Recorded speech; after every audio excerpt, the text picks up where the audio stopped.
Hello and a very good evening, everyone. Hi, Amar Prakash, Disney, Dolly, here, Anurag. How are you guys doing today? Maitreyi, Ishan. How's everyone doing? Good evening, Soumya, Nisarg, Disney, Dolly. I'm good, Nisarg. How are you? Hi, Shahnaz. All good. That's great, Nisarg. Good evening, Amar. Good evening, Ananya. Akshat. How was your day, everyone? Was it good or did it just get better? Hi, Avina. Sunil. Akarshana. Good evening, Bhavya. Hi, Dhaval. Harshit, that's great.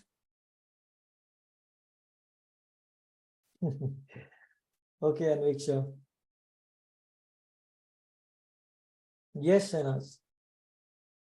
Yes, we'll have a little recap of the previous class, Ananya. I'm doing well. I'm alive and kicking. Dhaval. Good evening, Prem. So once again, welcome back, everyone. My name is Abhishek Soni. I hope you remember my name, by the way. And little bit better than bad. That's great, Amar. That's a good way to go. So today we'll be discussing tenses and conditionals. We have already covered one part of this session in the previous class. Today we'll be continuing with the second part of the session, and we'll have a quick recap within 5 to 7 minutes of the first session because of some people, and then we'll start with the session. Harshit, I'm doing well, thank you. So shall we start the session now? Can I get a yes from everyone? By the way, I have already uploaded the notes. Did you guys download the notes?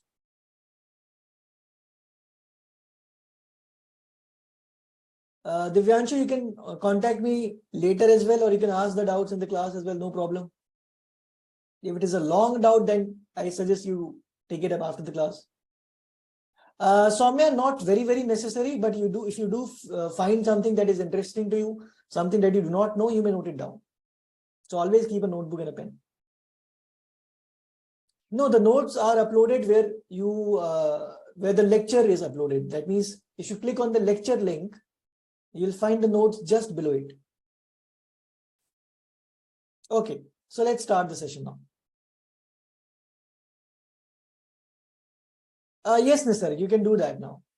As of now, tense is not complete, so I won't recommend attempting the test right now. But you can attempt the test maybe after 2 or 3 days once this entire session is completed, entire series is completed. Tense and conditions, right? Okay. Good evening, Dhananjay. Soumya, I'm talking about topic-wise test. Now let's dive into the session. So I believe that we were done up to present perfect tense. Is that correct? Yes. Good evening, Dhruv.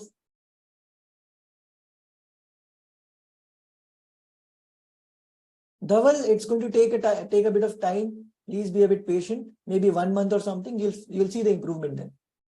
So present perfect tense was done. Okay then. How many of you want quick recap? Raise your hands. If you want a quick recap, raise your hands. Oh, so many people want a quick recap. Fine then. We'll have a quick recap then. So we'll start with the first thing. We talked about verb. A word that indicates an action or state of being is what we call a verb. Then we talked about the types of verb. So we have these types of verb, for example, action verb and subject, action verb and state of being. So action verb is your main verb, state of being is generally your helping verb. Then we talked about these two types, main verbs and helping verbs. So main verbs are those verbs that denote the action itself in the sentence. Just in this sentence, I'm cooking dinner for myself. We have the action cooking. So that cooking is your main verb. But if you think about this statement here, I am cooking dinner for myself. If I change this word am to was, the tense of the sentence changes.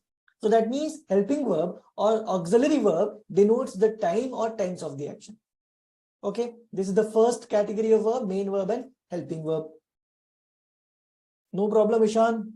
I'll make it interesting. Then another type of helping verb. So we have two types of helping verb. First one is primary helping verb. Other one is modals. Primary helping verb, we have three categories: to be, to do, to have. These three are your primary helping verbs. Modals, you have can, could, may, might, should. These are your etc. These are your modals. Okay.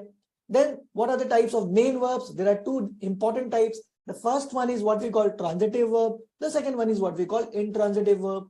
So in case of transitive verb, it's that verb which always takes an object. It is always followed by an object. And because it is always followed by an object, you can easily convert it into passive voice. Intransitive verb is that word the verb which does not take an object.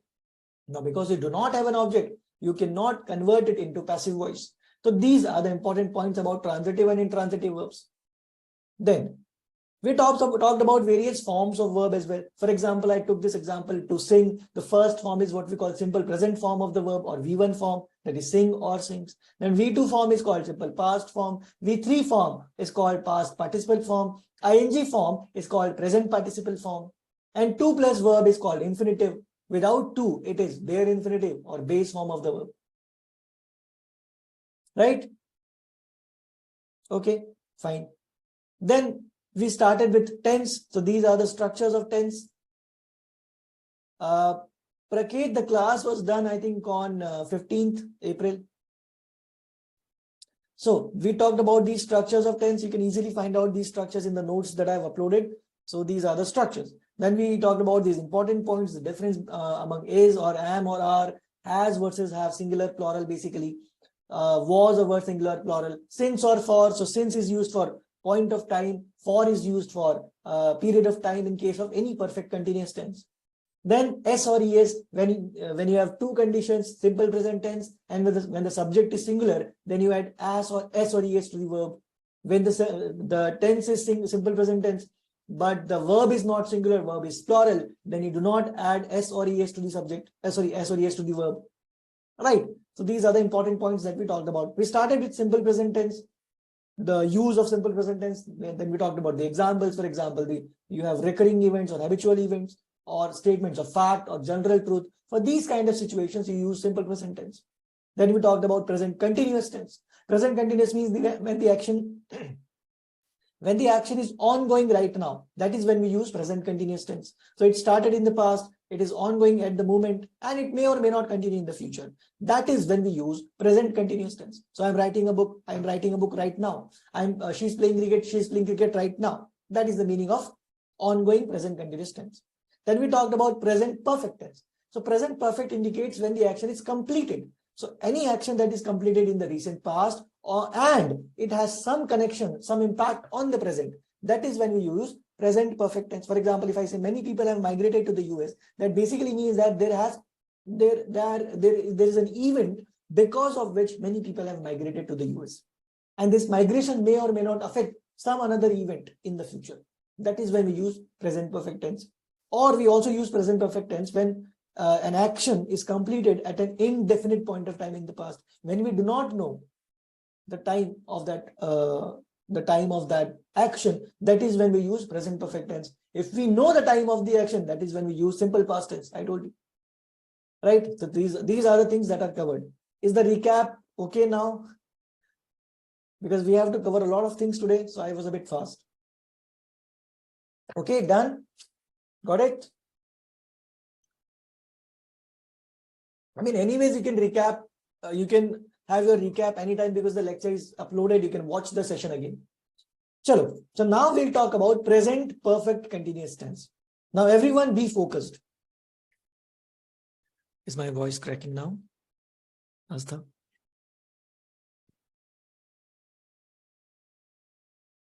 Okay then. Fine. Now let's talk about present perfect continuous tense. Now we have two words here, perfect as well as continuous. So important. And when I told you, whenever you have any perfect continuous tense, since or for comes into picture. Now, when do we use present perfect continuous tense? When, let's say, there is an action and this action started in the past. Obviously, it started in the past, but at the moment, this action is ongoing for some duration. And this duration is important here. That means this duration or the point of time Please speak a little louder. Okay, Bhavya. So in this situation, we'll be given that once one action, one event started in the past. Okay. At the moment, the action is ongoing, and that is why we have the word continuous here. Continuous means the action is ongoing as of now. So that is why ongoing. But when it is ongoing, it will also be given that it was ongoing or it is ongoing for this particular duration. Let's say 5 hours, 6 days, 1 month, 2 weeks, whatever. The duration will be given here. That is more important here. And in the future, it may or may not continue. Right? That is when we use present perfect continuous tense. If you have any doubts, please raise your hands right now. अगर किसी को doubts नहीं है, you can lower your hands. Udbhav, do you have a doubt? Akshita?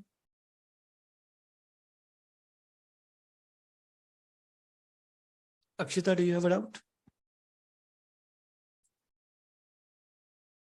Okay, I think you have. So you are unmuted now. I mean, you have to unmute yourself and you can speak then, Akshita.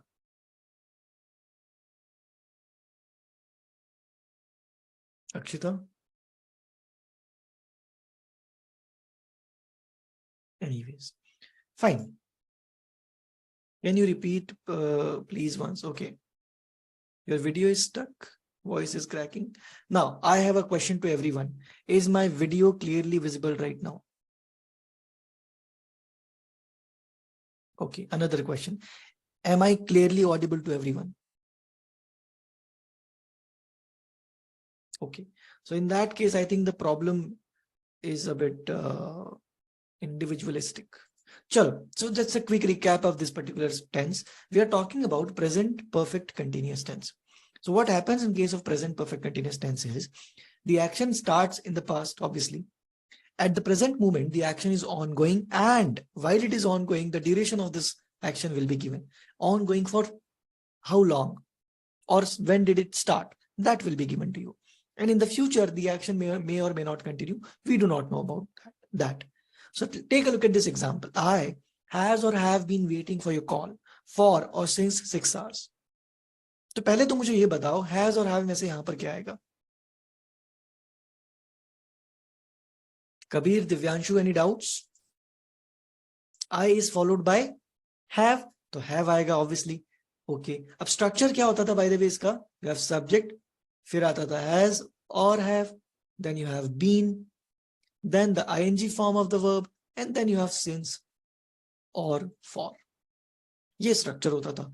तो आ गया I have been waiting for your call for or since 6 hours. तो ये आ गया duration of the period. I mean duration of the action. ये waiting जो है कितने time से चल रहा है वो आ गया यहाँ पे.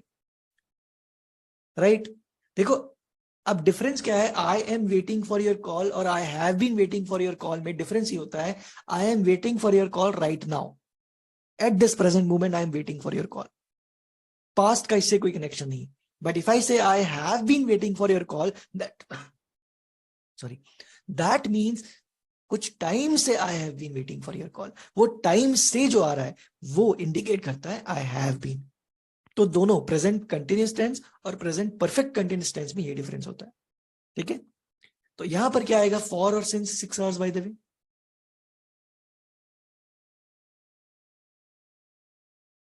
अगर किसी को कोई डाउट्स होते ना तो टाइप करने के बाद में एक बार हैंड रेज कर दिया करो, because a lot of text come ना, तो मैं सारे टेक्स्ट देख नहीं पाता हूं. फॉर और सिंस का एक बार डिफरेंस समझ लेते हैं. फॉर इज यूज्ड जब आप पीरियड ऑफ टाइम की बात करते हो परफेक्ट कंटिन्यूअस टेंस में.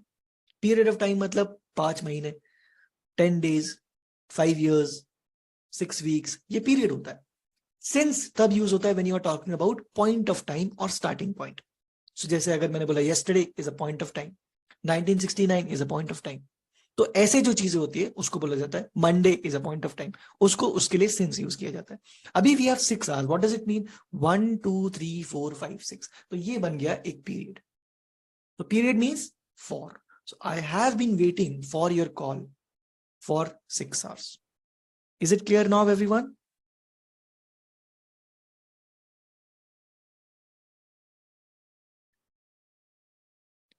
Divyanshu says, sir, और इवेंट कितना देर चलेगा? ये टाइम दिया होता है या कब से इवेंट चल रहा है ये मेंशन होता है, ये कब से चल रहा है ये मेंशन होता है, फ्यूचर का नहीं होता दिव्यांशु, पास्ट का पता होता है हमको कि कितने टाइम से ये चल रहा है. He has been living in Mumbai, not have Udbhav, has. ठीक है. अच्छा, कुछ लोगों ने हैंड रेज किया है. Divyanshu, you have a doubt? I think मैंने वही डाउट का आंसर दे दिया है. ओके, चलो आगे बढ़ते हैं. Another example, take a look. She has or have been dancing for or since yesterday. मतलब yesterday से वो डांस कर रही है. अब she के बाद में we have has or have, we have has. Have नहीं आता, she is singular. Has is written after any singular word. Have is written after any plural word. ठीक है, she is singular. For or since yesterday. अब yesterday is the point of time. मैंने बताया था, एक ही बार आता है yesterday. Point of time के लिए we use since. तो she has been dancing since yesterday. और अभी भी कर रही है, उसका मतलब ये कि अभी भी कर रही है. ठीक है, चलो. Next is they, one second, they has और have been playing cricket for और सिंस 7 months. अब दे आया, they is plural, plural is followed by have, तो this is have. Playing cricket for or since 7 months. अब if you think about 7 months, 1, 2, 3, 4, 5, 6, 7, it becomes a period. So that means period of time के लिए you use for. So they have been playing cricket for 7 months. Do we have any doubts in case of present perfect continuous tense? Anyone? Please raise your hands if you have doubts in this particular tense. Sunil or Anjali? Okay. Sunil, you can speak now. Please unmute yourself, Sunil.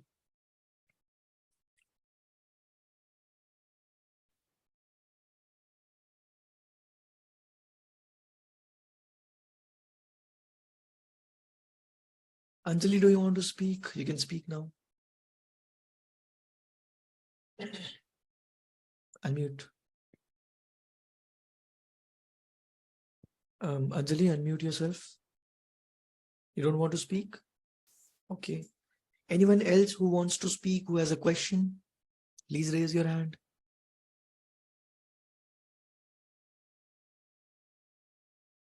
आगे बढ़े, चलो.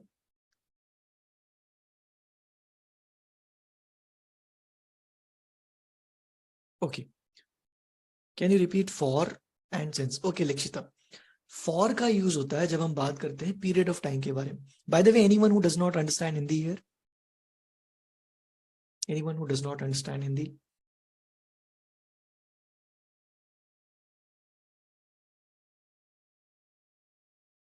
Okay.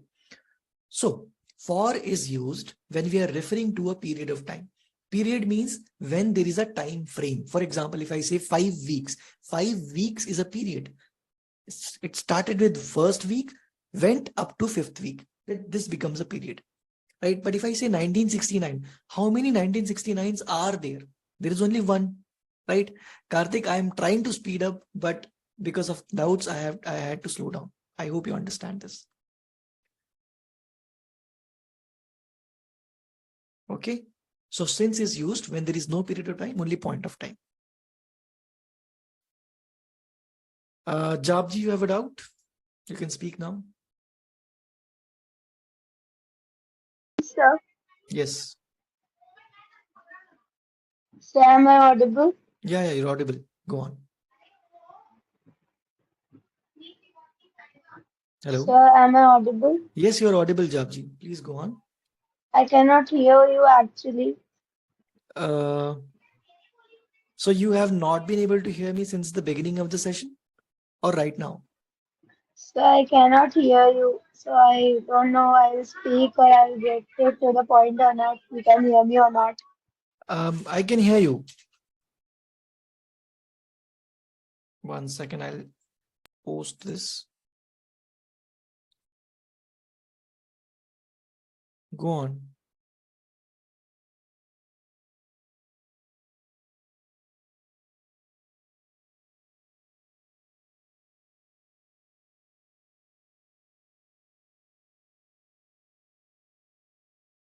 Okay, please rejoin.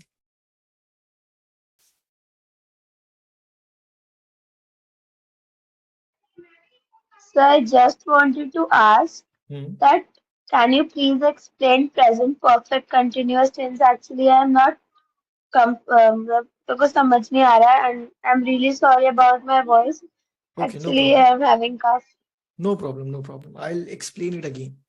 So we'll talk about present perfect continuous tense once more. Sir, Yeah, sir, please let me rejoin. I cannot yeah, hear yeah. you properly. Okay, okay, okay. Meanwhile, do we have any other questions? I hope you understand that why my speed is slow now. Yes, Divyanshu, you can speak now. Unmute yourself. Sir जैसा आपने बताया कि अगर future मतलब ये अगर future में कब तक इवेंट चलेगा, ये अगर टाइम मेंशन नहीं है तब वो प्रेजेंट परफेक्ट कंटिन्यूअस टेंस हुआ। अगर फ्यूचर में कितना देर अगर और इवेंट चलेगा ये अगर मेंशन हो तब वो कौन सा टेंस होगा? देखो, अगर मैंने बोला कि मैं अब जैसे तुमने बोला कि फ्यूचर की बात कर रहे हैं हम, तो ये फ्यूचर का भी कोई टेंस, मतलब फ्यूचर का ही कोई टेंस हो सकता है, ये प्रेजेंट और पास्ट का बिल्कुल नहीं हो सकता। तो अभी हम फ्यूचर के बारे में जब बात करेंगे तब वो चीज क्लियर हो जाएगी। सर दैट मीन्स अगर ये कब से स्टार्ट हुआ इवेंट ये भी अगर पता नहीं है तो वो प्रेजेंट परफेक्ट ये प्रेजेंट कंटिन्यूअस। अगर नहीं टाइम नहीं पता हो नहीं, कि ऐसा नहीं होता। देखो, मैं छोटा सा एक डिफरेंस क्लियर कर देता हूँ यहाँ पे दो सेंटेंसेस है। आई एम रनिंग, ये एक सेंटेंस है। कौन सा टेंस है मुझे बताएगा कोई? Divyanshu? Sir present continuous tense. ठीक है। और मैंने लिखा है यहाँ पे आई हैव बीन रनिंग, ये कौन सा टेंस है? Present perfect continuous tense. हाँ, अब एक बात यहाँ पर हमको याद रखना पड़ेगा कि सिंस और फॉर का आना कंपलसरी नहीं है, वो इम्प्लाइड भी हो सकते हैं। ठीक है, अब समझते हैं उनका मतलब क्या होता है। अगर मैंने बोला आई एम रनिंग, इसका मतलब है राइट नाउ। 2 मिनट पहले का भी मुझे नहीं पता है। Right now I am running, 2 minute पहले का मुझे नहीं पता, 2 मिनट बाद का मुझे नहीं पता। ये होता है आई एम रनिंग। इसका जो सेकंड वाला है, इसका मतलब ये होता है कि मैं कुछ टाइम से रन कर रहा हूं, करते आ रहा हूं। तो वहां पर टाइम ऑलरेडी हिडन होता है। इसका मतलब क्या हो जाएगा? दैट मैं कुछ टाइम से रन करते आ रहा हूं, मतलब मैंने यहाँ पर पास्ट को भी इंक्लूड कर दिया, इसमें पास्ट को इंक्लूड मैंने नहीं किया था। बस इसमें ये डिफरेंस होता है। अब मैं यहाँ पर टाइम भी दे सकता हूँ। So I have been running for 2 hours, अब 2 घंटे से रन कर रहा हूं मैं। Okay sir, now it's clear. Okay, thank you sir. ठीक है, चलो 1 सेकेंड। ओके, नाउ एक बार फिर से शॉर्ट में देख लेते हैं। प्रेजेंट परफेक्ट कंटिन्यूअस टेंस का यूज होता है जब कोई एक्शन ऑनगोइंग होता है for some duration. When there is an action that is ongoing for some duration, वो ड्यूरेशन हमारे लिए इंपॉर्टेंट है। इसमें पास्ट का छोटा सा रेफरेंस छुपा हुआ होता है कि पास्ट से चला आ रहा है। ठीक है, and we have the structure here, subject plus has और have plus been plus verb का आईएनजी फॉर्म प्लस सिंस और फॉर। और ये सिंस और फॉर ये ऑप्शनल होते हैं, हमेशा नहीं होते। अगर टाइम का रेफरेंस आएगा तो आपको सिंस और फॉर डालना पड़ेगा।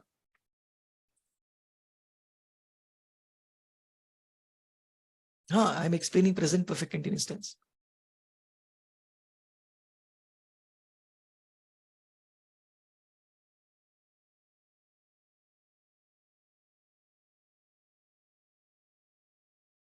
Divyanshi, what can I do? Shall I skip all the doubts?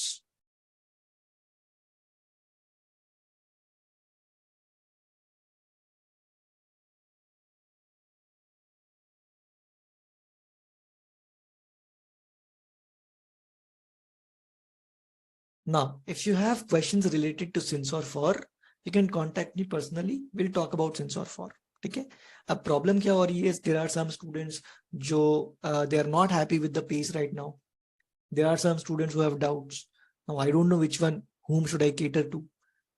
अगर मैंने डाउट्स वालों को केटर किया तो other students will complain against me. अगर मैंने नॉर्मल स्टूडेंट्स को केटर किया तो डाउट्स वाले विल कंप्लेन अगेंस्ट मी। अभी मैं क्या करूं?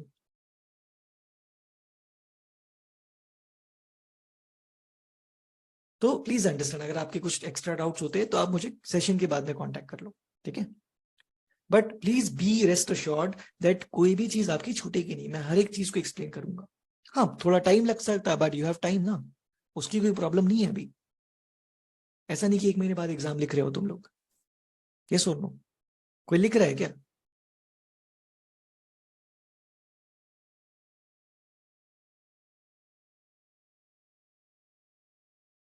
हाँ, अगर आपके डाउट्स होते तो you can even rewatch the video. चलो, now simple past tense. Let's start with simple past tense. Past tense here. Past tense में सिंपल पास्ट का मतलब होता है, yes Darshika, do you have a doubt? Okay, fine. Now, when do we use simple past tense? We use simple past tense when there is an action that has occurred at a specific time in the past. अब ये specific time हमारे लिए important हो जाता है. Why specific time? Take a look at this example. My father went to Delhi in 2016. अब क्या मैं इसको ऐसा बोल सकता हूँ, my father has gone to Delhi in 2016? बोल सकता हूँ? Anyone? Can I say my father has gone to Delhi in 2016 or had gone to Delhi in 2016? Okay, Amar, thank you. ऐसा मैं नहीं बोल सकता हूं, क्योंकि मैंने बताया था हैड वाले में और आई मीन हैज वाले में, प्रेजेंट परफेक्ट में टाइम का रेफरेंस वहां पर नहीं आता है. टाइम का रेफरेंस नहीं आता है, इनडेफिनिट पॉइंट ऑफ टाइम बोला था. शी प्लेड हॉकी इन 2010, मतलब 2010 में एक स्पेसिफिक टाइम पे उसने हॉकी खेला है. तो that is the first usages of simple past tense. Second one is habitual actions of the past. जब भी आप किसी पास्ट के अपने हैबिट की बात कर रहे होते हो, that is when we use habitual actions of the past. For example, when I was a kid, I went to school daily. अब कब की बात चल रही है ये डेली नहीं हो रहा है क्या पास्ट में? When I was a kid, तो ये पास्ट की बात है, पास्ट की हैबिट. तो this is habitual action of the past. Then also we use simple past tense. Why not had gone? मैं उसका भी यूज समझाऊंगा पास्ट परफेक्ट के केस में डोंट वरी. हाँ, तो आई प्लेड क्रिकेट, ये भी सिंपल पास्ट टेंस है, करेक्ट है ये तो आपने बताया नहीं, लेकिन कब? आई प्लेड क्रिकेट व्हेन, बताना पड़ेगा ना. No, we can not write she has played hockey in 2010. We can not. वो सिंपल पास्ट में आएगा here. That is the difference between present perfect and simple past. Time का reference आया तो simple past, time का reference नहीं आया तो प्रेजेंट परफेक्ट. बस इतना ही. ठीक है, चलो. Now let's talk about past continuous tense. Past continuous को मैं यहां पर एक टाइमलाइन के थ्रू एक्सप्लेन करने की कोशिश करता हूं. So this side we have what?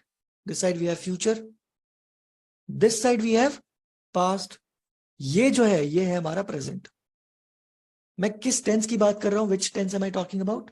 I am talking about past continuous tense. तो पास्ट कंटिन्यूअस टेंस के दो यूजेज होते हैं. पहला तो obviously because it is continuous, the action has to be ongoing. Continuous का मतलब ऑनगोइंग ना, तो the action has to be ongoing. But ongoing when? The first is if the action is ongoing at a specific time, तब भी आप use करते हो past continuous tense. और when another event took place, that is also when we use past continuous tense. अब दोनों को मैं एक्सप्लेन करने की कोशिश करता हूं. लेट्स से अगर मैंने यहां पर कहा she was reading a book, sorry, उससे पहले ये देखो, I was sleeping at 5 a.m. The action was ongoing at a specific time, 5 बजे. So when the action is ongoing at a specific point of time, that is when we use past continuous tense. अब दूसरा जो use है वो timeline के through समझते हैं. Let's say यहां पर एक एक्शन स्टार्ट हुआ. अब ये यहां पर स्टार्ट हो रहा है, किधर जाएगा? लेफ्ट जाएगा या राइट जाएगा? लेफ्ट और राइट बताओ. Write down in the chat box R और L. राइट जाएगा ऑब्वियसली, फ्यूचर की तरफ जाएगा ना. तो ये चल रहा है चल रहा है चल रहा है चल रहा है चल रहा है चल रहा है चल रहा है चल रहा है. पर जब ये चल रहा था उस दौरान एक दूसरा एक्शन हो गया, खत्म हो गया, हुआ और खत्म हो गया. दूसरा एक्शन स्टार्ट हुआ और खत्म हो गया. तो ये जो जिगजैग मैंने बनाया है ये होता है पास्ट कंटिन्यूअस टेंस में. क्यों पास्ट में? क्योंकि ये इधर पास्ट है कि नहीं, ये पूरा का पूरा पास्ट है, तो ये पास्ट हो जाएगा. कंटिन्यूअस क्यों? क्योंकि ये जिगजैग है, जिगजैग है मतलब ये चल रहा है, तो पास्ट कंटिन्यूअस हो जाएगा. ठीक है, अब समझते हैं इसको कैसे. She was reading a book when Meera came. तो लेट्स से यहां पर मैंने उसने बुक को रीड करना स्टार्ट किया. She is reading reading reading reading reading reading reading reading. यहां पर मीरा आई है, यहां पर कुछ समझ में आया? तो when the action was ongoing when another event took place, ये another event है 2 और ये action ongoing वाला है 1. तो 1 जो होता है वो past continuous tense में होगा, 2 जो होगा वो simple past में होगा. मैं यहाँ पे लिख देता हूं, it should be simple past tense. ठीक है. So समय was drawing a painting yesterday. अब ये yesterday क्या है? Specific point of time in the past. Yesterday मतलब past. तो when the action was ongoing at a specific time, तब भी आप past continuous tense यूज करते हो. मीरा came and went नहीं हुआ है मनस्वी. मीरा came और वो आकर के बैठ गई. उसके बाद उसमें उसके बाद में उसके बारे में कुछ भी इंपॉर्टेंट नहीं है. बस मीरा आई है और वो एक्शन आने का खत्म हो गया. एक बार ही आना होता है ना, 2 बार नहीं आ सकते आप. Right? My voice is very low. क्या मेरी वॉइस बहुत लो है? नो. उद्भव, is my voice very low?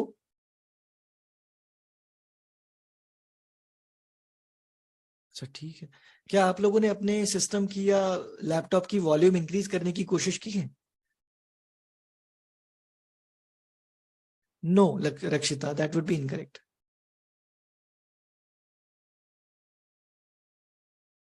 क्या मेरी वॉइस सबको सुनाई दे रही है? Sir, if another event takes place, then the first action stops right at the moment or continues for some time and then stops. Astha, the first action, this first action continues. This first action does not stop. हमको सिर्फ इतना बताया गया है कि इस दौरान एक दूसरा एक्शन हुआ है. उसका मेरे पहले एक्शन पे क्या इफेक्ट हुआ है? कोई इफेक्ट नहीं. वो एक्शन अभी भी चल रहा है, शायद फ्यूचर में कंटिन्यू भी हो जाए, फ्यूचर का हमको नहीं पता. बट उस एक्शन के दौरान एक और एक्शन हुआ है, बस हमको इतना पता है. ठीक है, आगे बढ़ते हैं. पास्ट परफेक्ट टेंस क्या होता है भाई, देख लेते हैं. Past perfect tense. अब देखो, परफेक्ट का मतलब मैंने बताया था, when the action is completed. Perfect मतलब कंप्लीटेड. ठीक है. तो to express an action that occurs before another action in the past, मतलब क्या हुआ समझो, टाइमलाइन से समझते हैं. इधर क्या है भाई? इधर है फ्यूचर. इधर क्या है? इधर है past. Now we have 2 actions. This is action number 1. This is action number 2. पहले कौन सा हुआ होगा, 1 और 2? Tell me. हाँ मनस्वी, there need not be second action. I told you. Or means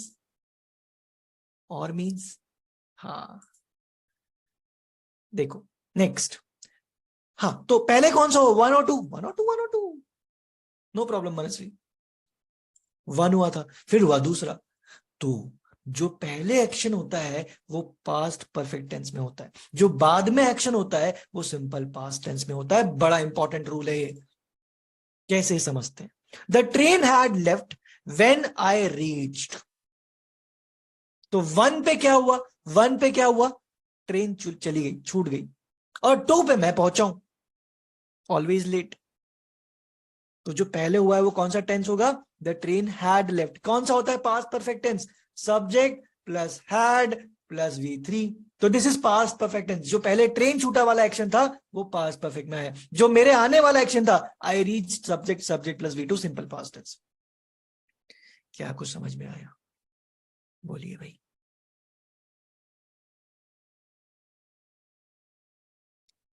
किसी को कोई भी प्रॉब्लम है मेरे से? मैं कुछ आंसर्स नहीं दे रहा हूँ, सॉल्व नहीं कर रहा हूँ क्वेश्चंस, या बहुत स्लो जा रहा हूँ, बहुत फास्ट जा रहा हूँ, कुछ भी problem? Thank you Sunil.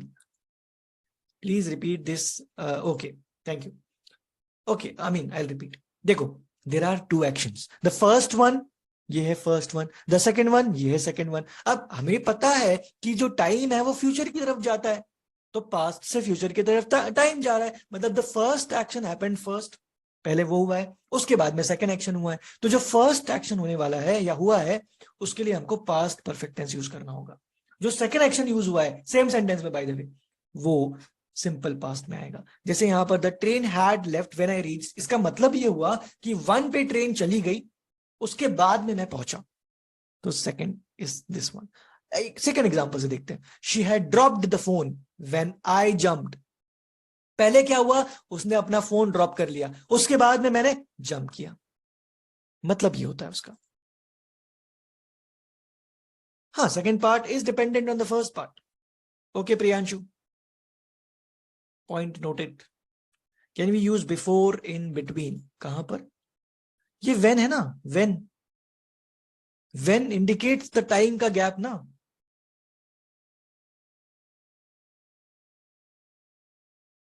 Past continuous and past past continuous and perfect tense. Okay Krishna, देखो पास्ट कंटिन्यूअस का मतलब होता है एक्शन पास्ट में कंटिन्यूअसली चल रहा है. पास्ट परफेक्ट का मतलब होता है एक बार होकर के रुक गया है, कंप्लीट हो गया. दोनों में डिफरेंस है. ये जिगजैग इंडिकेट करता है कंटिन्यूअस टेंस को, ये इंडिकेट करता है परफेक्ट टेंस को. एक बार हुआ खत्म हो गया. अभी कुछ समझ में आया?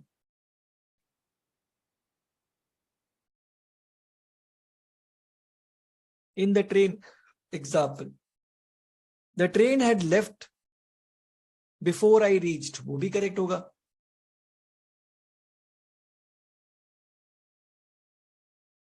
Not exactly Shahnaz, no. She was running while I was walking. तो दो एक्शन साइमल्टेनियसली कंटिन्यूअस थे, तो उस सेंस में ये हो जाएगा Rohit. Okay, but important point यहां पर ये है, if the actions take place at the same time then both actions should be in the same tense. तो अगर मैंने बोला कि जैसे ही मैंने प्लेटफॉर्म पर पैर रखा वैसे ही ट्रेन चलना स्टार्ट हो गई, तो दोनों एक्शन सेम टाइम पर हुए. तो the train left when I reach, ये दोनों सिंपल पास्ट में होंगे फिर, अगर सेम टाइम पर हो रहे हो. ठीक है, हाँ गुड धवल. अभी कोई डाउट्स? चलो आगे बढ़ते हैं. अब आ जाते हैं पास्ट परफेक्ट कंटिन्यूअस टेंस पर. इसको भी समझने की कोशिश करते हैं with the help of timeline. ठीक है, 1 second. Sir, so is it simple past और past continuous? Which one Rohit? Past continuous ना, दोनों एक्शन चल रहे हैं. अगर एक ही बार हुए होते तो सिंपल पास्ट होता, चल रहे हैं तो फिर कंटिन्यूअस. चलो देख लेते हैं. इधर है फ्यूचर, सबको पता है, अभी तक तो पता चल ही गया होगा. इधर है पास्ट, मेरा पास्ट. हाँ, उधर जाना नहीं, बहुत खतरनाक एरिया है भाई, पहले ही बता दिया मैंने, अपने अपने रिस्क पे. चलो पास्ट परफेक्ट कंटिन्यूअस टेंस की बात कर लेते हैं. अब देखो, मैंने कभी भी पहले भी बताया है, अगर परफेक्ट कंटिन्यूअस टेंस है तो टाइम का कुछ ना कुछ रेफरेंस आएगा, तभी तो फॉर और सिंस यूज करेंगे हम, कि कितने टाइम से एक्शन चल रहा है या चल रहा था, है ना. तो देखो यहाँ पे एक एक्शन स्टार्ट हुआ, ये है 1. एक एक्शन स्टार्ट हुआ, अब वो चल रहा है चल रहा है चल रहा है चल रहा है चल रहा है चल रहा है, on going on going on going. And यहाँ पर एक दूसरा एक्शन हो गया, ये जो वर्टिकल लाइन है यहाँ पर एक दूसरा एक्शन हो गया. And because of that second action first action stopped, ये सेकेंड एक्शन. तो ये जो फर्स्ट एक्शन है ये पास्ट परफेक्ट कंटिन्यूअस टेंस में होगा, और इसका हमको यहाँ पर ड्यूरेशन गिवन होगा, ड्यूरेशन गिवन होगा. और ये जो एक एक्शन हुआ है वो सिंपल पास्ट टेंस में होगा, ये समझ लेते हैं. तो for an action that is ongoing for some duration before another action took place, ये ऑनगोइंग था बिफोर दिस एक्शन, तब आएगा past perfect continuous tense. The train had left when I had reached is incorrect Vaishnavi. Either the train had left when I reached or the train left when I reached. दोनों में had नहीं आ सकता. Now take a look at this example. I had been sleeping for or since 6 hours when the alarm woke me up. तो देखो देखो देखो, ये है past. यहाँ पे मैंने सोना स्टार्ट किया, मैं सो रहा हूँ सो रहा हूँ सो रहा हूँ सो रहा हूँ सो रहा हूँ सो रहा हूँ सो रहा हूँ, यहाँ पर मेरा अलार्म बज गया. तो अब अलार्म बजने के बाद में मैं उठ चुका हूँ, अब नहीं सो रहा हूँ मैं, the action has stopped. तो ये जो ड्यूरेशन था वो आपको गिवन होगा. तो ये जो जिगजैग है ये पास्ट परफेक्ट कंटिन्यूअस टेंस है, और ये जो वर्टिकल लाइन है ये सिंपल पास्ट टेंस है. क्या अभी कुछ क्लियर हुआ? बोलिए भाई.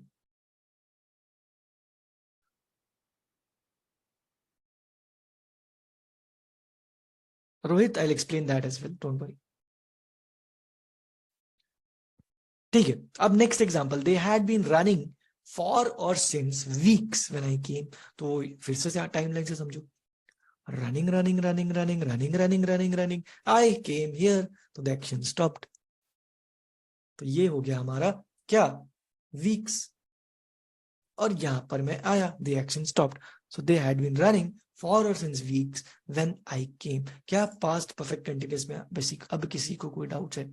हाँ Harshit, important point here is past का अगर परफेक्ट टेंस हो, परफेक्ट कंटिन्यूअस हो या और कौन सा होता है, कंटिन्यूअस हो, past continuous, past perfect continuous, तीनों के साथ में आप सिंपल पास्ट टेंस को यूज करते हो। ठीक है, कोई शक? Dhawal was playing cricket daily is incorrect, Dhawal daily मतलब पास्ट का हैबिचुअल एक्शन था, धवल played cricket daily. When will we use since in the second statement? Sir, we will use since in the second statement, right? नहीं, अच्छा मैंने ये clear नहीं किया क्या? ये 6 hours क्या होते हैं? पीरियड मतलब फॉर। अब वीक्स का मतलब क्या हो जाएगा? 1 2 3 4 5 6 मल्टीपल वीक्स, तो ये भी तो फॉर ही हुआ ना, पीरियड हुआ। This is also period. कौन सा Rishant? When we met in Bhopal, he had been studying in city college for 3 years. Correct है, करेक्ट रिशांत, बिल्कुल। अरे तुम तो सीख गए हो मेरे भाई। बट आईएनजी तो चाहिए। कहां पे धवल?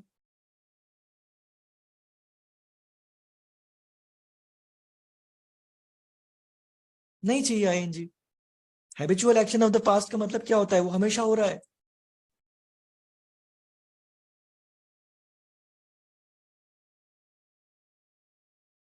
धवल यूज्ड टू प्ले क्रिकेट भी करेक्ट है, पास्ट, सिंपल पास्ट। ठीक है, चलो आगे बढ़ते हैं। अब हम आते हैं फ्यूचर की तरफ, जो मेरा बहुत डार्क है, बट फिर भी बात कर लेते हैं। हाँ, focus everyone, focus. Sir, in past perfect continuous both actions take place. Past perfect continuous में दोनों ही तो टेक प्लेस कर रहे हैं ना, तभी तो दूसरा एक्शन हुआ, तभी तो फर्स्ट एक्शन स्टॉप हुआ। टेक प्लेस तो करना ही पड़ेगा। Okay Divyanshu, past continuous, past perfect और पास्ट परफेक्ट कंटिन्यूअस में एक बार कंपैरिजन कर लेते हैं, छोटा सा। पास्ट कंटिन्यूअस मतलब किसी एक टाइम पर पास्ट में कोई एक्शन चल रहा था, बस। पास्ट परफेक्ट मतलब किसी एक टाइम पर पास्ट में एक एक्शन हुआ और उसके जस्ट बाद कोई दूसरा एक्शन हुआ, तो जो पहला एक्शन था वो पास्ट परफेक्ट में आएगा। ठीक है, और पास्ट परफेक्ट कंटिन्यूअस मतलब कोई एक्शन किसी टाइम से पास्ट में चला आ रहा था, कितने टाइम से चला आ रहा था वो भी गिवन होगा, वहां पर आ जाएगा पास्ट परफेक्ट कंटिन्यूअस। अभी कुछ समझ में आया? कोई नहीं Jaap ji, it happens, this too shall pass. आगे बढ़े, चलो भाई। हम किसकी बात कर रहे थे? हाँ, फ्यूचर की। Simple future tense, everyone focus. An action that will take place in future. सिंपल बात है, जो फ्यूचर में कभी होने वाला है उसको रेफर करने के लिए we use simple future tense. जैसे कि next year Sahil will work at the hospital. कब होने वाला है ये एक्शन? अभी ना ना ना ना ना, फ्यूचर में होने वाला है। तो नेक्स्ट ईयर मतलब फ्यूचर, तो next year Sahil will work at the hospital, future में होने वाला है ये एक्शन। और कभी कभी आप इसमें इंटेंशन और प्रिडिक्शन के लिए भी यूज करते हो सिंपल फ्यूचर टेंस। कैसे भाई? I am going to move to another apartment as soon as possible, that is my intention.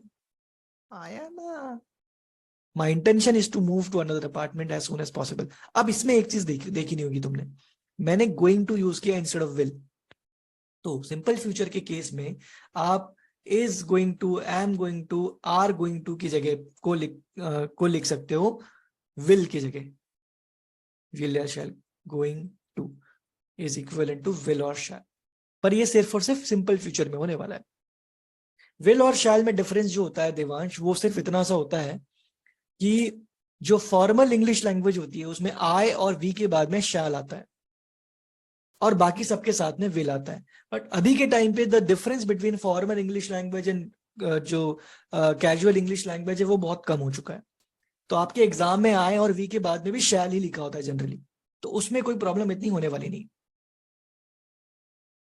हाँ करेक्ट, द अनिमेश। थोड़ा पानी पी लिया जाए।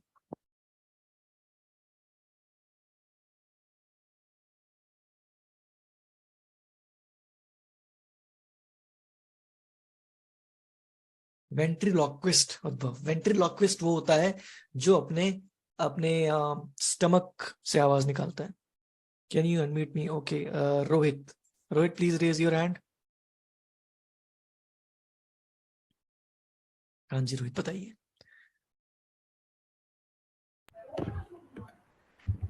So my doubt was that if there are two sentences, let's say she had finished her homework by the time I reached her house, and another sentence is she had finished her homework as soon as I reached her house. So like, what will there be any difference in the type of Yeah, there transitive? will be a difference. As soon as will be incorrect here. As soon as का मतलब होता है जब तक, तो जब तक के लिए आपको फ्यूचर यूज करना पड़ेगा, past you can not use, right? वो फ्यूचर के उसमें ये जो तुम्हारा डाउट है वो फ्यूचर में क्लियर हो जाएगा एक्चुअली, अभी फ्यूचर वाला जो हम डिस्कस करेंगे। Okay, but like, so we can't. So if we want to express like a person has finished something as soon as an action has happened, so how in like what is the no, tense? as soon as does not work here at all. Oh, okay. वहां पर आपको something other conjunction आपको add करना पड़ेगा। So the former sentence is what tense then? What was the former one? She had finished her homework by the time I reached her house. No, that is also incorrect. By the time represents that an action is about to be done. About to be done comes in future. All right. Okay. Okay. Thank you, sir. तो चलिए आगे बढ़ते हैं। Kabir, do you have a doubt? Kabir, very nice name. Maitreyi has a doubt, I think. Okay, Maitreyi, you can speak.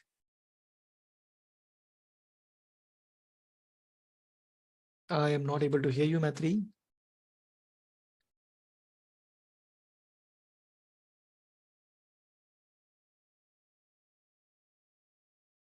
Yes, Astha. In past continuous, both actions take place in the past. Not able to hear you, Maitreyi. Please rejoin if you want to speak. चलो आगे बढ़ते हैं। Future continuous tense. अब future continuous के बारे में बात कर लेते हैं। सो फ्यूचर में अब कंटिन्यूअस मतलब ऑनगोइंग, तो कब ऑनगोइंग होगा? फ्यूचर में ऑनगोइंग होगा, सिंपल सी बात है, right? For an action that is taking place and will continue in future.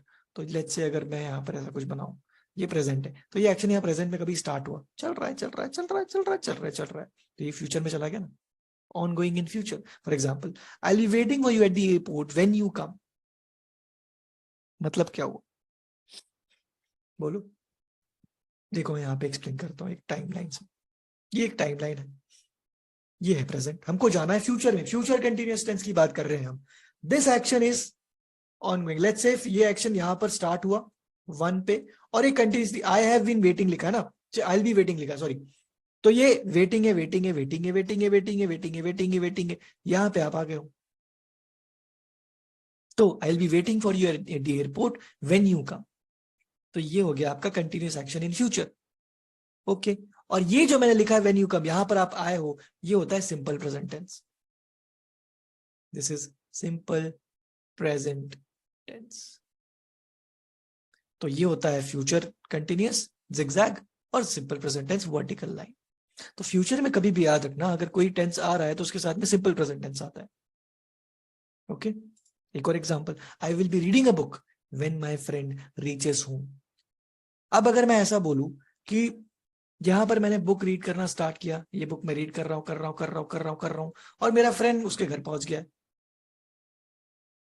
तो उस टाइम पे आप फ्यूचर में जब भी आपको सिर्फ इतना याद रखना, अगर एक एक्शन ऑनगोइंग होगा at a particular time in future तो फ्यूचर कंटिन्यूअस टेंस आ जाएगा। ठीक है, अब आता है फ्यूचर परफेक्ट टेंस। अब ये अच्छा टेंस है, समझते हैं।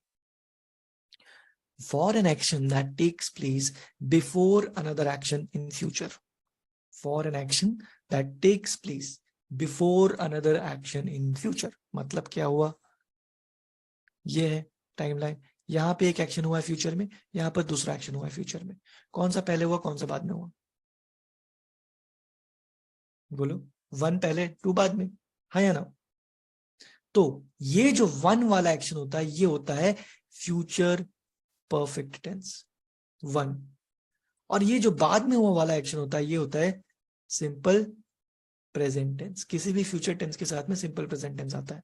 सो by the time you come, 2 पे आप आए हो, 2 नंबर पे आप आए हो, यू कम मतलब subject plus V1, this is simple present. I will have finished my work, यहाँ पे मैं अपना वर्क फिनिश कर चुका होगा, ये मीनिंग है उसकी। The action will be completed. Okay, correct Rishant, correct correct. Okay, तो आई विल हैव और I shall have finished this book by the time you reach home. For example let's फिर से एक बार समझाता हूँ। ये एक एक्शन है, ये दूसरा एक्शन है, फर्स्ट सेकंड। यहां पे मैंने बुक रीड करना फिनिश कर दिया है, बुक फिनिश हो गई है मेरी। और 2 पे आप अपने घर पहुंचे हो, तो जो पहले एक्शन होता है वो होता है फ्यूचर परफेक्ट टेंस में, और ये हो जाएगा सिंपल प्रेजेंट टेंस में। राइट, लिखा है यहाँ पे you reach home, you is your subject, reach is your first form of the verb, this is simple present tense. Do we have any doubts? Raise your hands if you have any doubts. No Shahnaz, may और might will not come in future, उनका अलग use होता है, मैं कभी आगे बताऊंगा वो। चलो आगे बढ़ते हैं। Future perfect continuous tense now. Future perfect continuous, okay. चलो let's talk about it. 2 participants have raised their hands. Rohit, you want to speak? You can speak now.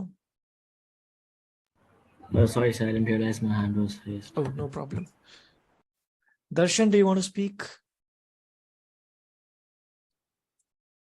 You can speak now. Hello, sir.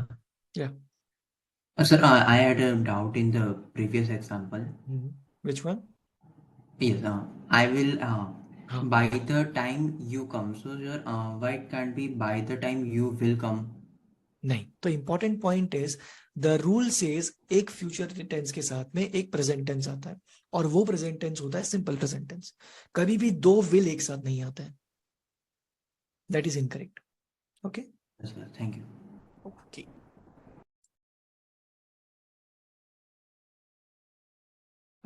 Divyanshu, do you want to speak? You can speak now. Sir ये जितने भी sentence में एक जो reference sentence आ रहा है, जैसे past में बताया कि पहला वाला जो सेंटेंस रहेगा वो पास्ट परफेक्ट और दूसरा सिंपल पास्ट। फ्यूचर में बताया कि पहला एक्शन फ्यूचर टेंस का रहेगा और second action simple present tense का। हाँ, तो क्या ये जो सेकेंड एक्शन है ये मैंडेटरी है मेंशन करना? नहीं, बिल्कुल मैंडेटरी नहीं है। अगर वो इम्प्लाइड होता है तब भी हम वही टेंस यूज करते हैं। For example, I will have finished my work, इसका मतलब ये हुआ कि कुछ और इसके बाद में होने वाला है, मैंने बताया नहीं लेकिन होने वाला है। ठीक है, तो थैंक यू सर। जनरली आपको वो सेकंड चीज गिवन होगी। अगर कभी नहीं भी गिवन है तो वो कॉन्टेक्स्ट से आपको पता चलेगा। और सर ये पास्ट टेंस में भी ये अप्लाई हाँ, होता है कि पास्ट टेंस में पास्ट? भी अप्लाई होता है, बट पास्ट परफेक्ट में आपके पास में 2 सेंटेंसेस हमेशा रहेंगे, वही पास्ट परफेक्ट का यूज होता है। Thank you sir. ओके, चलिए आगे बढ़ते हैं। कौन सा point?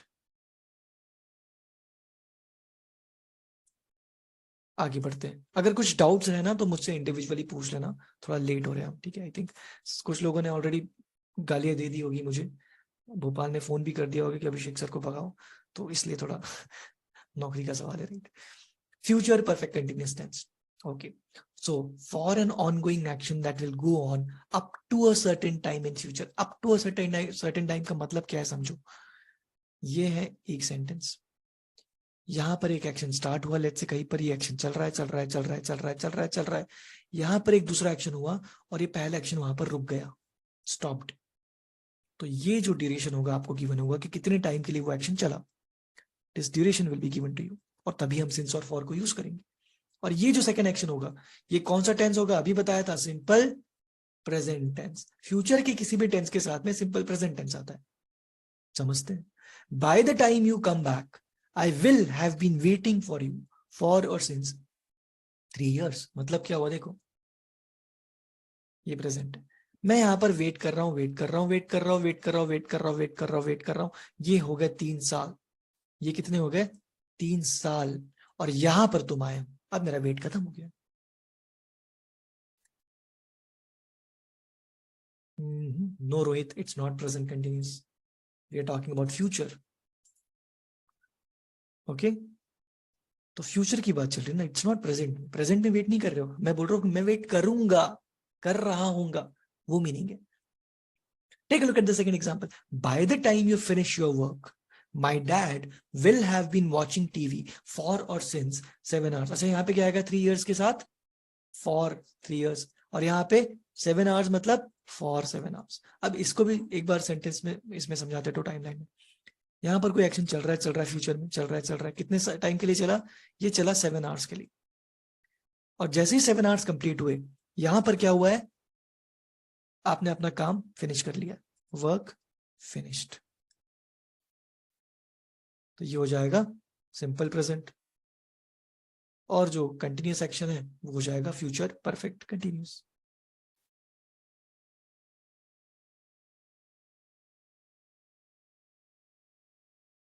Future perfect and future perfect continuous. Okay Rohit, देखो फ्यूचर परफेक्ट का मतलब होता है एक एक्शन एक ही बार हुआ और खत्म हो गया, वो होता है फ्यूचर परफेक्ट। यहाँ पर देखो मैंने सिंगल लाइन बनाई है, देखो सिंगल लाइन है, एक ही बार हुआ है मतलब। जिगजैग का मतलब होता है कंटिन्यूसली हो रहा है, मैं वेट कर रहा हूं, ये कंटिन्यूस होता है, राइट। तो वो दोनों में डिफरेंस बस उतना ही है कि एक एक्शन चल रहा होगा, एक एक्शन एक ही बार हुआ होगा। तो परफेक्ट में एक ही बार होता है, परफेक्ट कंटिन्यूस में, कंटिन्यूस का मतलब ही होता है ना ऑनगोइंग, तो ऑनगोइंग होता है।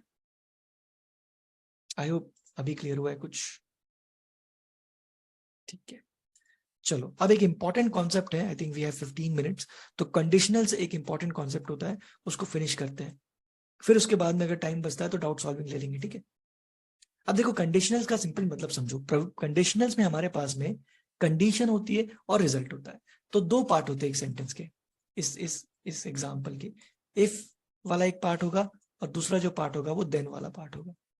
अब इस इफ वाले को हम बोलते हैं इफ क्लॉज, और देन वाले पार्ट को हम बोलते हैं देन क्लॉज। तो जो इफ वाले स्टेटमेंट्स होते हैं, इफ देन वाले statements, these statements are called conditionals, ठीक है। अभी क्लॉज क्या होता है उसको समझ लो, बहुत इजी है। आपको सिर्फ और सिर्फ ये देखना है कि सब्जेक्ट और वर्ब का कॉम्बिनेशन है क्या। अगर सब्जेक्ट और वर्ब का कॉम्बिनेशन है then it is going to be a clause. अगर it's just a group of words without a subject and a verb then it's going to be a phrase. तो यही मैंने यहाँ पर लिखा है, सब्जेक्ट और वर्ब अगर नहीं होते तो ये फ्रेज होता है, सब्जेक्ट और वर्ब अगर होते हैं तो ये क्लॉज होता है। हमारे सामने सब्जेक्ट और वर्ब होंगे। क्या इतनी बात क्लियर हुई है? क्या इसमें किसी को कोई डाउट्स है? Do we have any doubts? Sir what if there is either subject or verb? ऐसा तो नहीं होगा, अगर वर्ब भी है तो सब्जेक्ट इंप्लाइड हो सकता है, ठीक है। चलो आगे देखते हैं। अब यहां पे क्या होता है, हमारे इस इफ क्लॉज का एक अपना स्ट्रक्चर होता है, देन क्लॉज का एक अपना स्ट्रक्चर होता है, और वो स्ट्रक्चर डिपेंड करता है कि कौन सा कंडीशनल है। There are total 4 types of conditionals, 0, first, second and third. इन 4 टाइप के कंडीशनल का इफ में अपना टेंस का स्ट्रक्चर होता है, देन में अपना टेंस का स्ट्रक्चर होता है। आप वो स्ट्रक्चर अपनी मर्जी से डिसाइड नहीं कर सकते, तो आपको इसको मेमोराइज करना होगा। समझ लेते हैं। तो ये लिखे हैं मैंने यहाँ पर स्ट्रक्चर, एक बार देख लेते हैं। अगर मैं 0 कंडीशनल की बात करूं अभी के लिए, सिर्फ और सिर्फ स्ट्रक्चर देखो, 0 क्या होता है, फर्स्ट क्या होता है, सेकंड, ये सब मैं 5 मिनट बाद पूरा एक्सप्लेन करूंगा। तो अभी सिर्फ और सिर्फ स्ट्रक्चर्स। अगर 0 कंडीशनल है तो इफ क्लॉज में जो भी लिखा होगा वो सिंपल प्रेजेंट टेंस में लिखा होगा या लिखा होना चाहिए। अगर देन क्लॉज है और 0 कंडीशनल है तो देन क्लॉज में भी everything must be in simple present tense. और ये एक साथ में आते, अलग अलग नहीं आते। इफ यहां पर लिखा होगा, देन यहां पर लिखा होगा, एक ही सेंटेंस होगा, ठीक है। अगर फर्स्ट कंडीशनल होगा तो if clause simple present tense में होगा और देन क्लॉज सिंपल फ्यूचर में होगा। यहां पर डिफरेंस है, दोनों में यहां पर कॉमन है सिंपल प्रेजेंट, लेकिन ये सिंपल प्रेजेंट है और ये सिंपल फ्यूचर है। अगर सेकंड कंडीशनल होगा तो if clause simple past tense में लिखा होगा, या लिखा होना चाहिए। और देन क्लॉज में वुड आएगा 99% ऑफ द टाइम, या कुड और माइट भी आ सकता है depending on the sentence, plus verb का फर्स्ट फॉर्म। 99% क्या आएगा, वुड आएगा, बाकी depends on the sentence, plus verb का फर्स्ट फॉर्म, ये हो जाएगा देन क्लॉज में।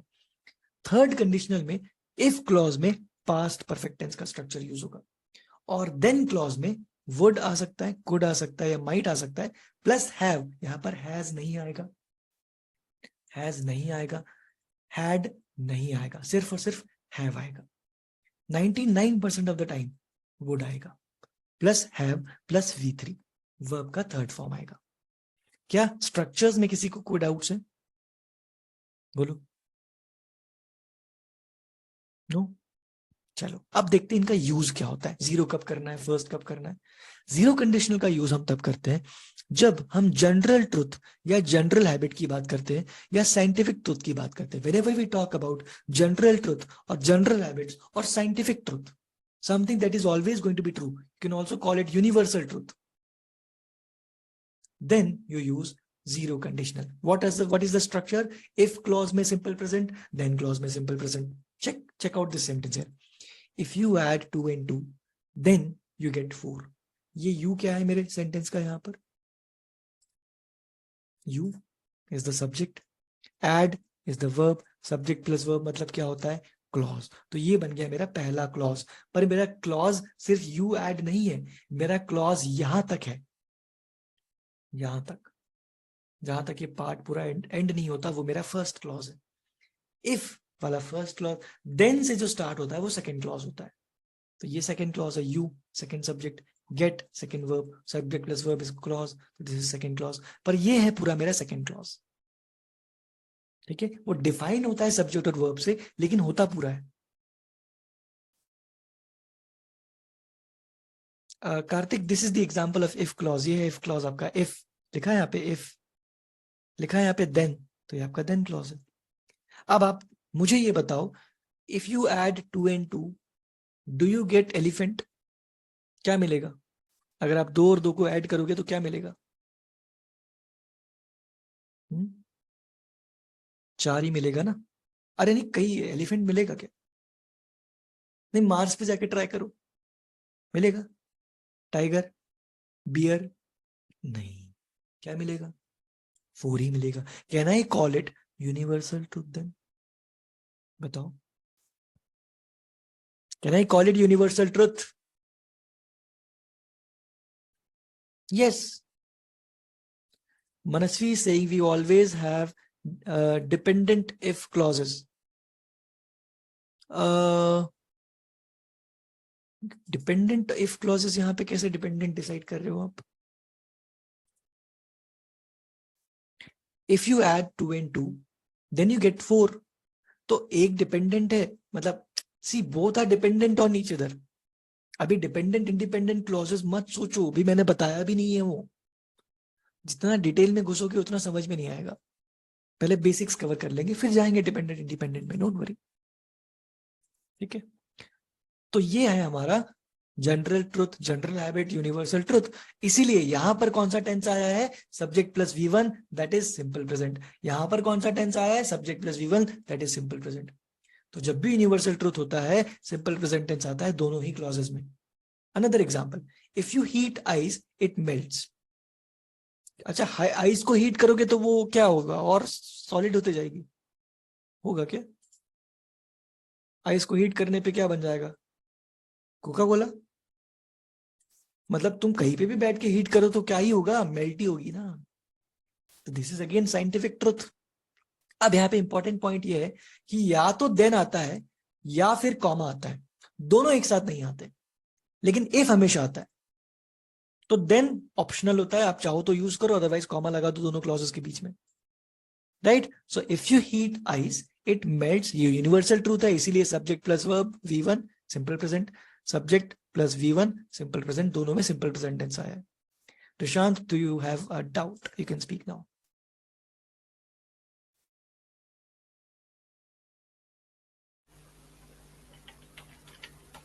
बोलो प्रशांत। अच्छा, नहीं है doubt, okay. Divyanshi, according to the rule, क्योंकि दोनों ही यूनिवर्सल ट्रुथ होते हैं, इसलिए उनके लिए स्ट्रक्चर ये फॉलो करना होता है, दैट इज द रूल। अगर आपने विल डाला तो वो गलत हो जाएगा।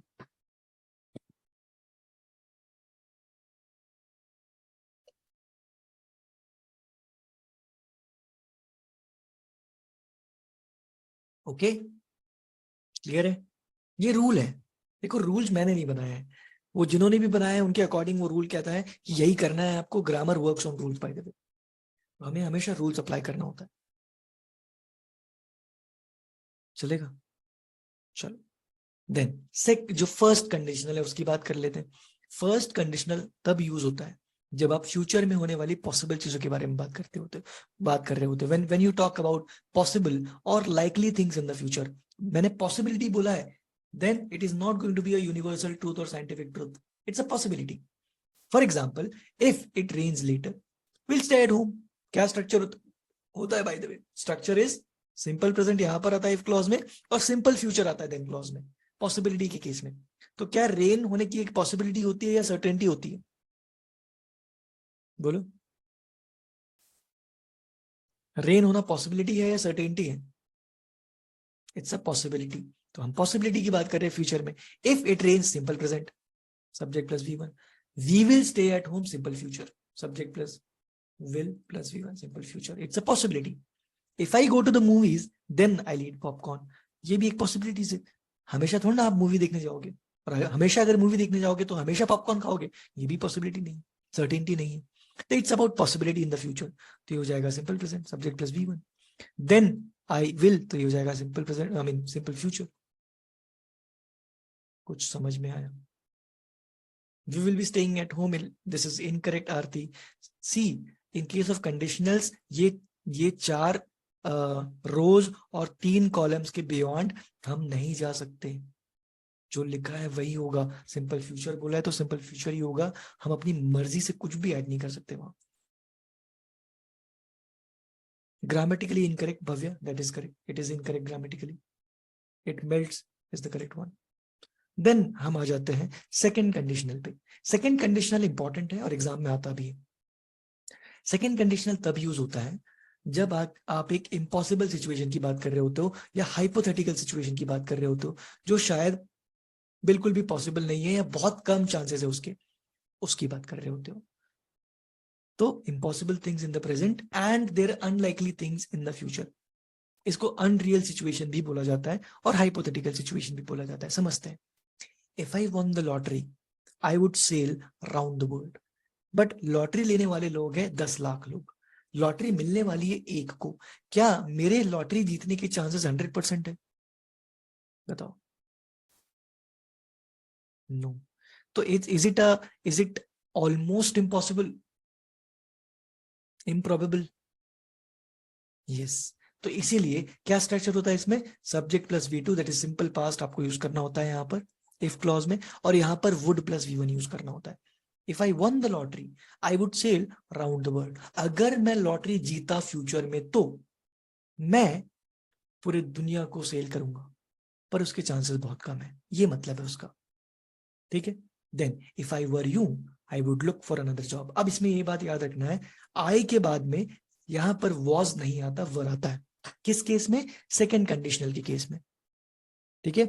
आई यहां कुछ भी लिखा हो, यहाँ शी लिखा हो, दे लिखा हो, कुछ भी आए, यहां पर वर ही आएगा. If I were, if she were, if he were, if they were, कुछ भी लिखा हो वर ही आएगा, वॉज नहीं आएगा. वॉज नहीं आएगा. If I were you, simple past है, I would look for another job. ठीक है. क्या मैं आप बन सकता हूं? बताओ. क्या मैं धवल बन सकता हूं? बताओ. बन सकता हूं? नहीं बन सकता. तो ये इम्पॉसिबिलिटी तो हुई, हाइपोथेटिकल सिचुएशन ही तो हुई. इसीलिए I would look for another job. Again Rakshita, according to the structure, this is this is simple past, this is would और कुड और might plus V1. Structure follow करना है. हम अपनी मर्जी से स्ट्रक्चर्स नहीं डाल सकते. ओके. लास्ट कंडीशनल देख लेते. बहुत ज्यादा एग्जाम में आता है, सबसे ज्यादा यही आता है. थर्ड कंडीशनल बहुत इंपॉर्टेंट है. हम बात कर रहे हैं उन चीजों की जो पास्ट में नहीं हुई और उनका इमेजिनरी रिजल्ट. मतलब हुआ क्या है, अब आप रिग्रेट शो कर रहे हो, यू आर शोइंग रिग्रेट कि काश मैंने ऐसा किया होता तो ऐसा हुआ होता, लेकिन आपने ऐसा नहीं किया, वो बता रहे हो आप. So things that did not happen in the past and their imaginary results. For example, if you had studied earlier then you would have passed the exam. यहाँ पे क्या स्ट्रक्चर होता है? Past perfect, had plus V3, और यहाँ पे क्या आता है, would और could और might have plus V3. तो would बताया था मैंने 99% केसेस में आएगा, would have plus V3. अब मतलब क्या है इसका समझो. अगर आपने पढ़ाई की होती पहले तो आप पास हो जाते एग्जाम में. इसका मतलब ये है आपने पढ़ाई नहीं की है और आप फेल हो गए हो. Can you do something about it now? बताओ. Can you do something about it now? No. That means things have already happened. सब कुछ हो चुका है. अब मैं रिग्रेट शो कर रहा हूं कि मैंने पढ़ाई क्यों नहीं की. क्लियर हो गया? हाँ. Take a look at this example. If you had told me earlier, I would have helped you. But तुमने मुझे नहीं बताया और इसीलिए मैंने तुम्हारी हेल्प नहीं की. सब कुछ हो चुका है. अब तुम रिग्रेट शो कर रहे हो. Things have already happened. तो had told me past perfect, would have helped you, would plus have plus V3. तो ये हो गया हमारे कंडीशनल्स भी खत्म. अब हमारे पास में कुछ मिनट्स है जिसमें मैं आपके डाउट सॉल्विंग करूंगा. एक लाइन से रेज योर हैंड्स एवरीवन. अगर आपको डाउट्स है, raise your hands if you have doubts. Yes, here you can speak now.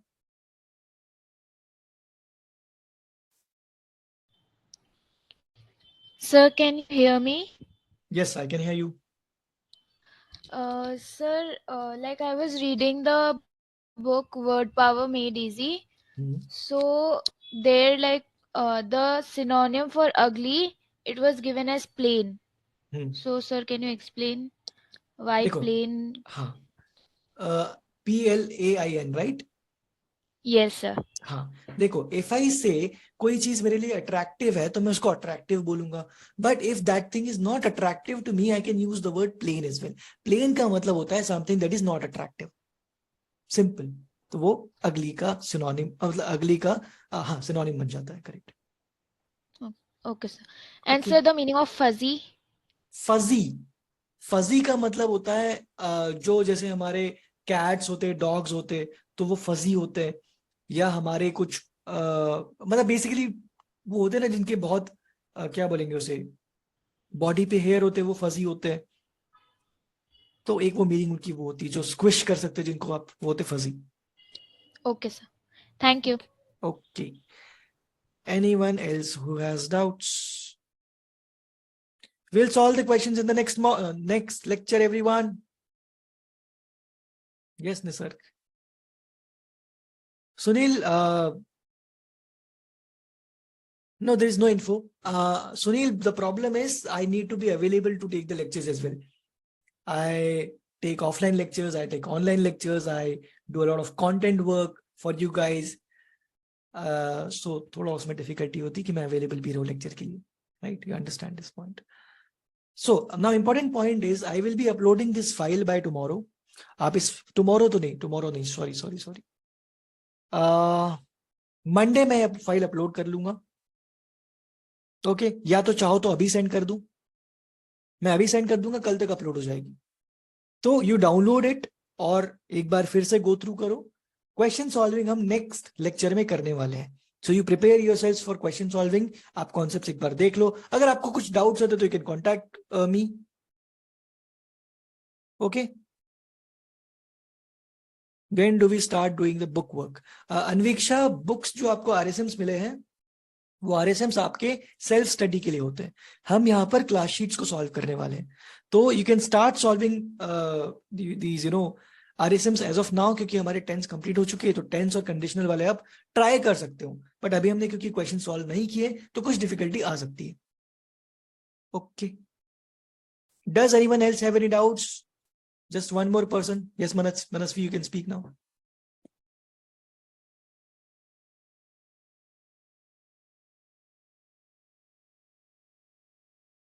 No doubts, Manasvi. Okay. Rishant, do you want to speak? You can speak.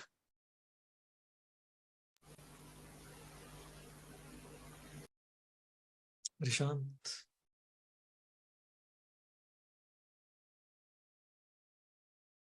Okay then. Fine. So did you guys learn something new in this session?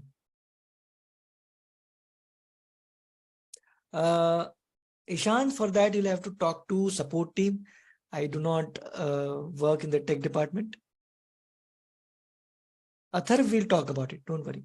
Once we solve questions in the class, we'll talk about it. Prakriti, since और for का difference होता है. Since is used to refer to point of time or starting point in the past. जब आप perfect continuous tense को use करते हो. For is used to indicate period of time or amount of time when we use perfect continuous tense. ठीक है. Dhaval, vocabulary needs revision. Keep revising these words, keep using these words in sentences, तभी revise होगा, तभी memorize होगा. Chalo, so thank you very much everyone for joining in this session. I hope you had a great time.